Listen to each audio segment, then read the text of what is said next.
Let me introduce the debaters. First, Barry Brummett. He is the Charles Sapp Centennial Professor in Communication and Chair of the Department of Communication at the University of Texas, Austin. An expert in the rhetoric of popular culture, his books include The World and How We Describe It, Contemporary Apocalyptic Rhetoric, and A Rhetoric of Style. For the past 3 decades, he has explored the relations between rhetoric and social struggle, examining, among other phenomena, the rhetorical disguises that debates about religion take in the non-sectarian American university. In Uncovering Hidden Rhetorics, he writes that, and I quote him, "Religion is powerful not because it is a mystic, supernatural phenomenon. Rather, it is powerful because it can be an ordering device that tells us who we should be and how we should respond to other people." Please welcome the first of your 2 debaters, Barry Brummett.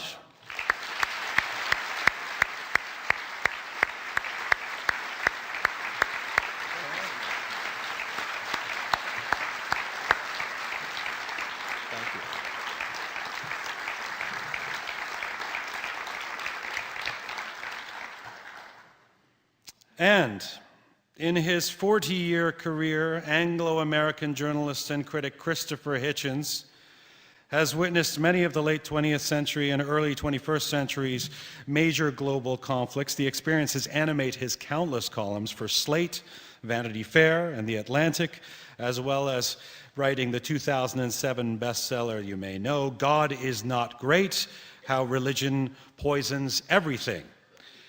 His latest book, Hitch 22, a memoir, combines his lifelong engagement with world affairs and an interest that motivated some of his earliest publications, the writers and writing that influenced his own intellectual life. In the foreword to his year 2000 essay collection, Unacknowledged Legislation, Writers in the Public Sphere, dedicated, by the way, to Salman Rushdie, he offers a characteristically memorable reason why it's impossible to think about culture and political upheaval without recourse to the irony and wit of great literary minds. And I quote Mr. Hitchens, "There are things that pens can do and swords cannot.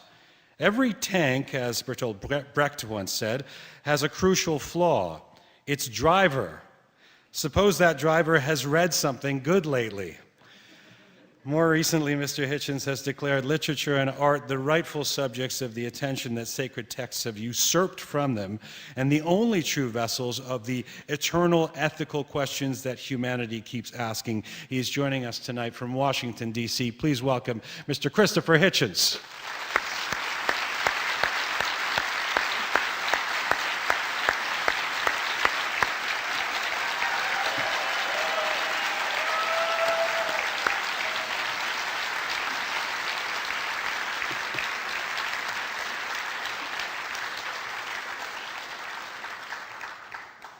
Mr. Hitchens, it's good to see you again. I just want to make sure you can hear us okay? You can hear me? Yes, indeed. Fantastic. And, right. and you, I, or me? Can't hear a word you just said. We can hear you just fine. Fantastic. The nasty man. Before we begin, a word about the debates organization. So each of you, our debaters, will have a maximum of 10 minutes to make your opening statements. So you'll each get a 10-minute opening statement. This will be followed by 2 rounds of rebuttals to allow both speakers to respond to the other's statements. So an opening statement of 10 minutes and then 2 rounds of approximately 5-minute rebuttals. At the end of these rounds, we're going to take questions from the audience, and in the final 10 minutes of the debate, you'll each have 5 minutes to give a closing statement. Any questions? Mr. Hitchens, Dr. Brummett? Okay, I'm going to ask Christopher Hitchens to speak first, if that is okay with you, sir, and then we'll, in the closing statements, have Dr. Brummett speak first. Is that all right with you? For me, yes, that's fine. Okay. Well, in that case, Christopher Hitchens, your opening statements, take it away. Bring it on. Well, first I should congratulate you on your anniversary. And second, thank you for inviting me. I'm sorry I can't be with you in person. I was born in Portsmouth, Hampshire, and the little town outside near where we lived was called Waterloo. Nice little place if you're in that part of Hampshire. And when I later went to Oxford University, I was kept going in part by a Kitchener scholarship. So it would have been especially nice for me to be with you this evening. Let me see how I want to inaugurate this. I think I'll start in Prague, if I may, a few years ago, where I went in order to meet Václav Havel, Mikhail Baryshnikov, and Larry Flint, the publisher of Hustler, all in the same room at the same time. It's a great story. I'll tell you all of it one day. Prague is a spectacularly beautiful city, as you know. And I remember one evening walking across the Charles Bridge from the castle made famous by Kafka, in the company of Mikhail Baryshnikov and a very beautiful young woman named Carol Blue, famous for her chant, and wishing that Larry Flint could be with us, because otherwise I was so obviously going to be the most ugly feature of the landscape. And it was such a treat that I'd arranged to bring my family along, and my wonderful, tough-minded, secular mother-in-law said to me the next day as we strolled through the gorgeousness of the city, "So, wise guy, how come that all this wonderful architecture and all this beauty and civilization was given to us by people who believed in God?" Very fair question, very searchingly asked. And I thought, well, that's true, that we owe that much. But it's also true that we couldn't have had that art and that architecture without a feudal system, without monarchy, and without theocracy. And who would want to say that it was necessary in order to appreciate culture that we should also revere those progenitors of it? I think you'd have to factor in a couple of other things too, at least a couple of other things. Prague, the old town square, in fact, is the place where Jan Hus, the famous Protestant dissident, was burned alive. The conflicts that were raging about what kind of faith we should be holding in those days led to the 30 Years' War, the most devastating war Europe had then seen. Led to tremendous destruction of culture and civilization in the name of God, and because of faith, as well as, of course, the terrifying loss of life. This has to be, I think, part of the calculus as well.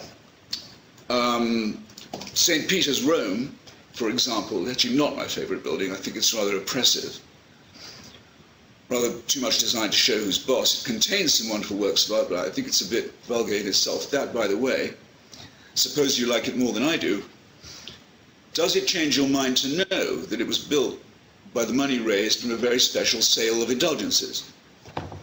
The horrible and corrupt and superstitious system whereby people who could afford it could pay to have their time in purgatory or possibly in the inferno shortened. By the way, using the same units of time, by years. It was assumed that those measurements would apply in the afterlife as well, in exchange for lavish donations to Holy Mother Church. In the end, that system proved so repulsive that even Christianity had to repudiate it. Now, how can we honestly settle the question? Could you do without St. Peter's if you knew that there were indulgences at the core of it as a foundation stone of it? Would you, if you knew that, still continue to appreciate it in the same way?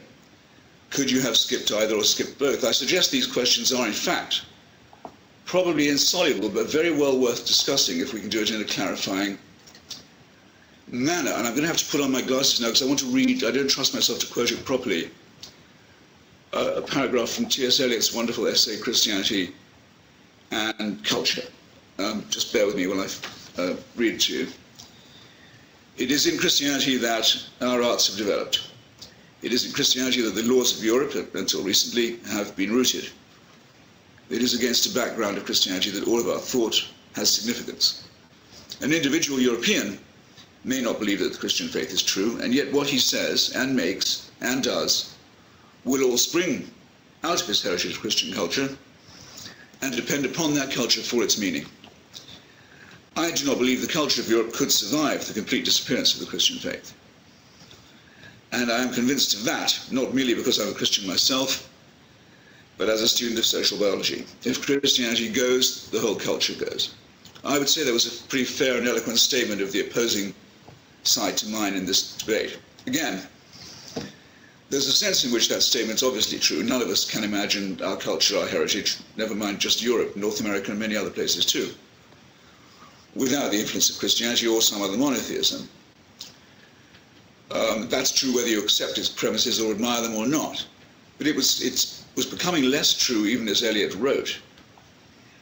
And it was, if what I said just there wasn't true, we wouldn't in fact have his most wonderful poem, The Wasteland, which, overrated as it is in many ways, brilliantly evokes the despair and fear and trembling and angst that accompanied the terrible trauma inflicted on European civilization by the First World War.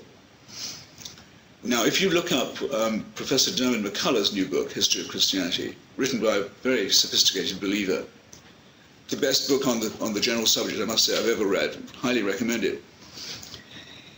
He says that it was actually in 1914 that the idea of Christendom, Christian civilization, which could up till then be unironically used, people would speak of Christendom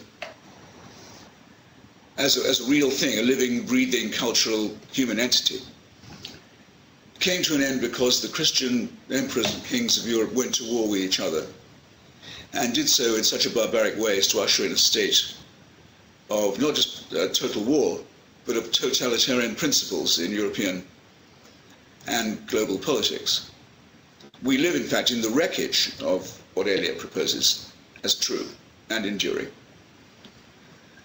And that concept of Christendom is gone. We now use the words the Muslim world as if it meant something. It certainly does mean much more to many Muslims than it would do to refer to Christendom beforehand.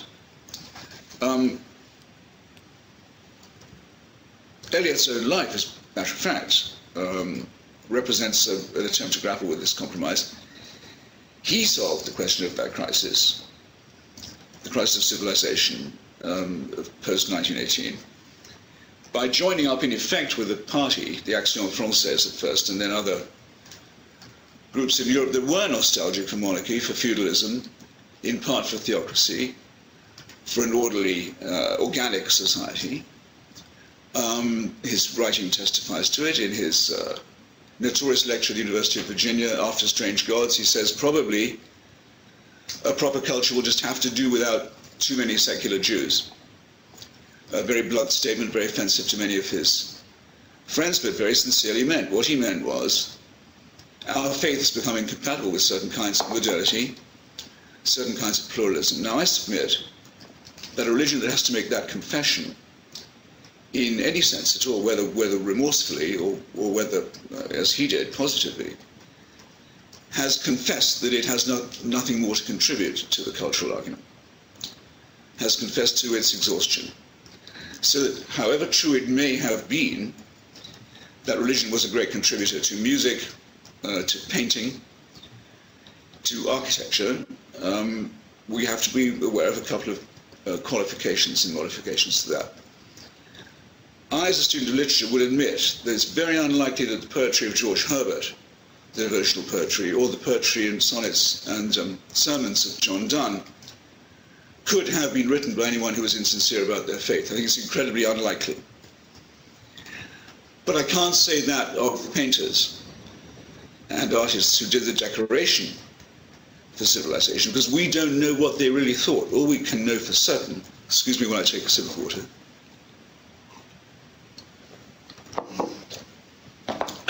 all we can know for certain is that if they didn't make a profession of faith, they wouldn't get the commission.